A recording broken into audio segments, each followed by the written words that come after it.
Sup y'all, it's your boy Volpe, and welcome to the Pleb League News, the #1 channel for all things Pleb. Today we'll be talking about everything that happened last week, so grab your popcorn, your family, and your R4C, and get ready to ash rush right into this news.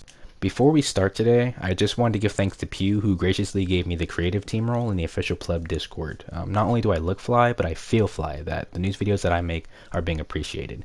I also wanted to give thanks to everyone in the Pleb League for supporting the channel and this new series. So without you guys, I'd probably never be this close to the 100 sub goal that I've set for myself so long ago. So thank you guys so much. I mean it from the bottom of my heart. Please enjoy this video, and yeah. To start off today's show, Pleb Leaguer Taco has created a new team. I offered to interview him for next week's show, and he has actually agreed. So if anyone is interested in joining his team, be sure to PM him at Cam48. And of course, the criteria to join are on the screen. So be sure to be looking out for the next week's video and him as well. So happy hunting for all you free agency people out there. Speaking of free agency, I regret to inform all of Pleb another team has fallen ill and died. Z Team has folded early, and last week, if you remember, I spoke briefly about them and how they wouldn't be a team next season allegedly, and how they've been having some problems. Well, those problems were apparently serious as well. It's no longer allegedly, they are now confirmed as they will no longer be a team as of May 9th. So let's please have a moment of silence for this fallen team.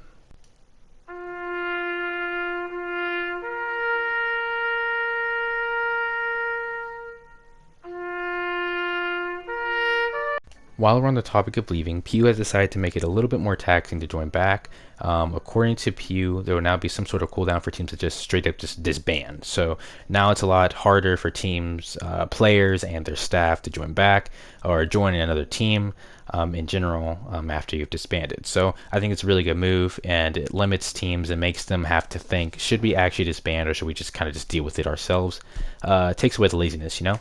Anyway, next thing up is that Pew has also decided to shorten the Pleb League season from 8 weeks down to 6. I think it makes it a lot easier to manage the teams that are dropping. So far, I think there's been 3 in all. I could be wrong, but 3 that I have known about and we've talked about on the show. And so I think it makes it a lot easier to deal with those teams. So yeah, I think that's also another great move that Pleb is taking in the right direction. During the week, unfortunately, there was a little bit of controversy and drama that happened in the newly opened TMs. Yes, the same TMs that we talked about last week. Couldn't even last a week, people. Come on. Multiple people got muted for words I'd rather not and will not say, as people just started getting freaking muted on purpose. Pretty much taunting mods and taunting the little Meesick spot that's just sitting there chilling and just being obnoxious. And it was very I mean it was funny, but it just wasn't, you know, in good taste and good manners. So everyone that was involved, I hope you guys have learned your lesson and won't do anything like that again. And come on guys, let's just be freaking adults here. But other than that, it was a controversy that happened, and it has all been dealt with. Everything's done, everyone's got their punishment, so nothing much to talk about there, except for the innovation that our Pleb Leaguers have done. So when they're muted, or just whenever the Pleb League itself is, the TM, you know, is kind of stale. It happens sometimes, usually in the morning. Some Pleb Leaguers have decided to go looking out for a little bit more popular Sunnyvale TMs that are available. Kind of just go off in a little group, go on and try to schedule yourself a Sunnyvale game, because those are literally always open at pretty much any interval time, because they have hundreds of people in the TM, because the Discord is straight up only for the TM and the streamer that runs it. So it's a pretty big deal there. So if you are interested, you could. It's not really official, you know, I'm not like trying to promote them or anything, but that is something that is an alternative for whenever Pleb League is running a little dry and people, and you're waiting for a queue or whatever, and the queues are not there for a day or whatever, you still can have some TM fun with your friends instead of being forced to go to ranked, because I know how bad everyone here hates ranked. I don't know how y'all hate ranked so much. I like it a little bit, but you know, to each their own. In the Rutabaga division, Calibrate was able to edge out a 7-5 win to keep their undefeated record at 3-0. The Nami also hopped to second place after a 7-4 victory, pushing Fraggin out down to third after their loss. Fifth Grim, who was Astro retrograde last week, also lost and, unlike their name, stayed in the same spot. As rounding out the top 5 is Zero Gravity, who snatched 5th spot from Lockdown, who held it last week. In the potato standings, a lot of top 5 shifts have happened. For one, Clap King, who was number 1, disbanded for mysterious reasons, leaving Team Kazoku to take up the top spot.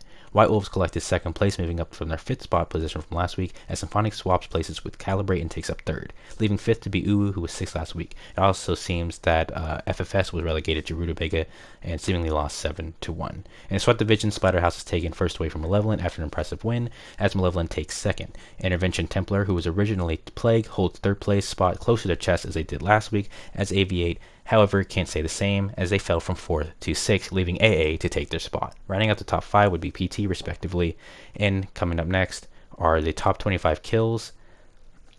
As you can see, Psycho's the number 1.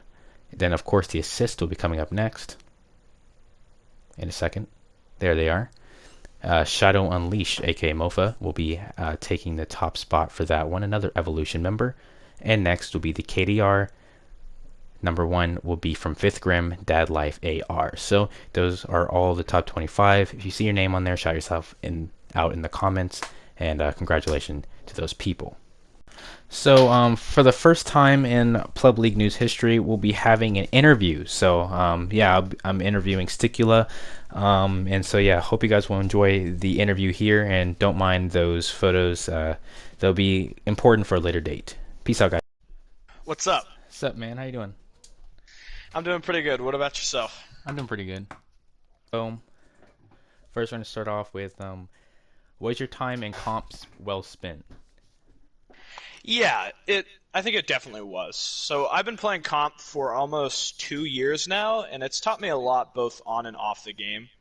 At face value, comp doesn't really have much to offer. I mean, the amount of leagues that actually will pay you money if you win on PS4 are few and far between, and there also have been issues with scammers that I've heard.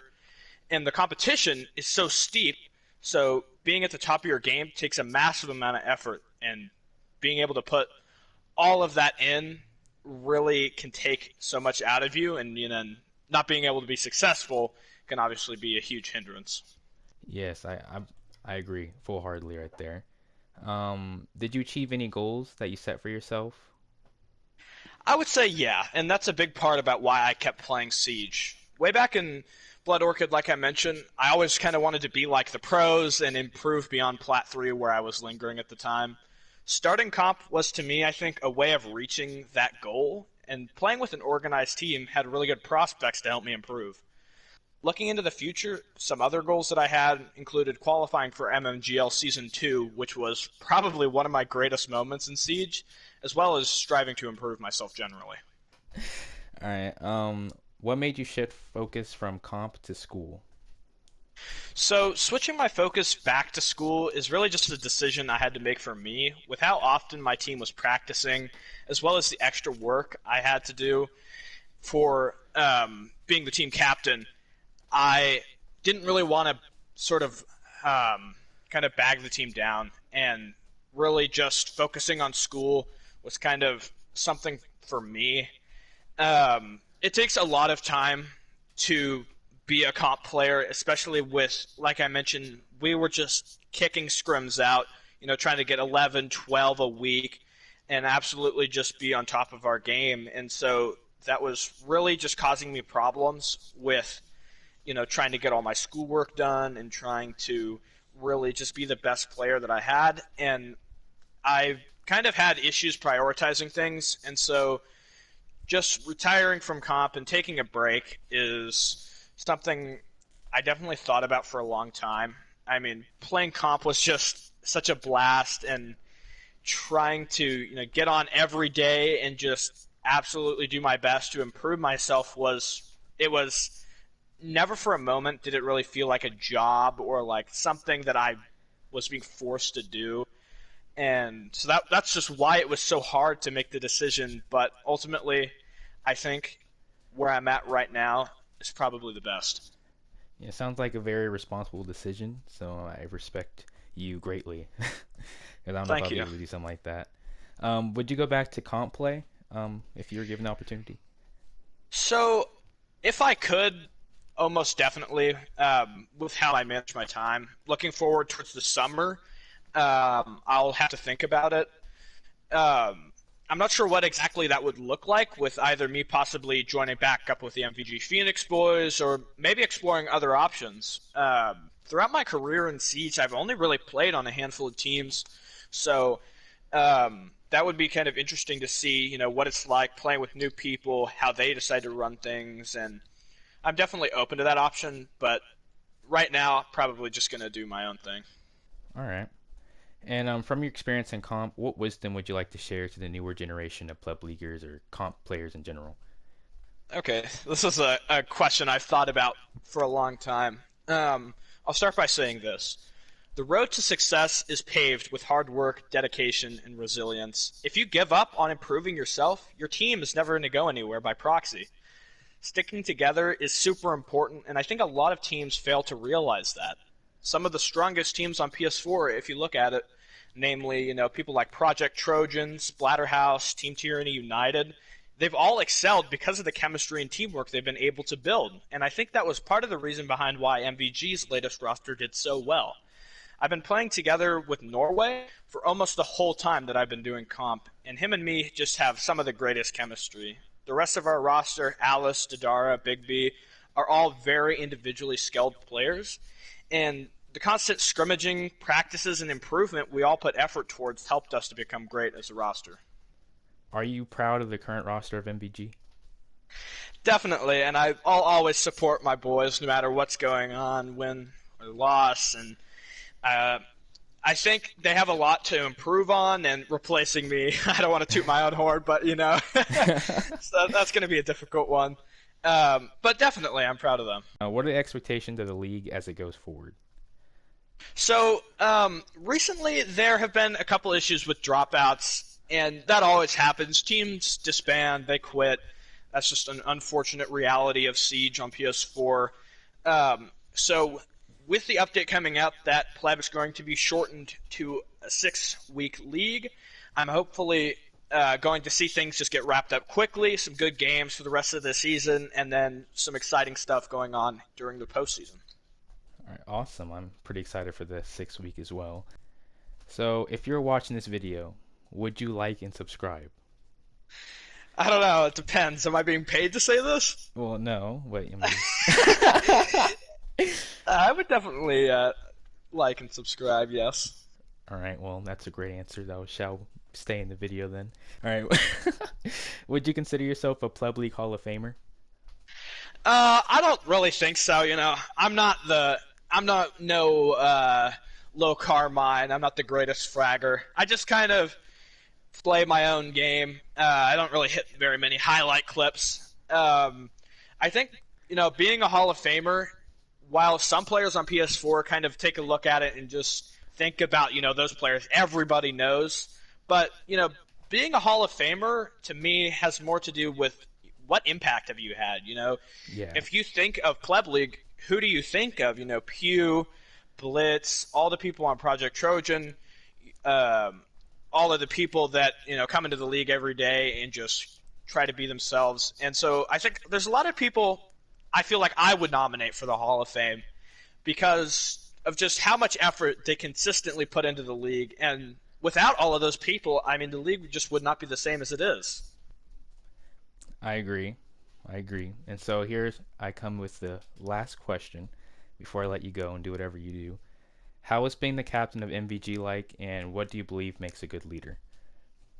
So I think being a captain, it was a lot of work, but I really just strived to be the absolute best that I could in everything I did. And I think one of the most important factors about being a leader is making sure that you stay motivated and that you're keeping your team motivated. When you're in a game, things aren't going your way, you're staying right there in the heat of it and keeping your team's spirits up to keep on going and keep fighting. And another part about being a leader is about being accountable and responsible. There's nothing worse than a leader that tries to shift the blame or blame things on other people when it's really their fault. And so as a leader myself, I tried to make sure that I was always doing what was right, standing up for my players, representing them the best that I could, and that's something that Norway helped me a lot with. I mean, being in comp, there's a lot of people that can be generally a bad influence, and there's a lot of toxicity that goes around. And while I would definitely say that myself, I'm usually a pretty chill player, sometimes all those other people, they can get to you. And Norway really helped me out a lot. When he would see, something was starting between me and another player, he would just say, turn the other cheek, be, don't be like them, don't stoop to their level. And that was super important for me. And I think it also sets a good example for the rest of your team. I mean, wouldn't it just be great if all of these teams on PS4 they could look to their captain and just see, a beacon of just absolutely like the best, most respectable person. Yeah. And I think that would just really help comp so much better. So if I had, anything I could say to all of the different team captains on PS4 is to try to be like that. Don't just say, "Oh, he does it, so I'm going to do it too." Stand up, be your own man, and don't deal with that. Don't stand for it. Don't ever let things like that happen, and stand up when you see something that's going wrong. Thank you for your time, and I'll let you go now. Yeah, thank you, and have a good one. You too, man.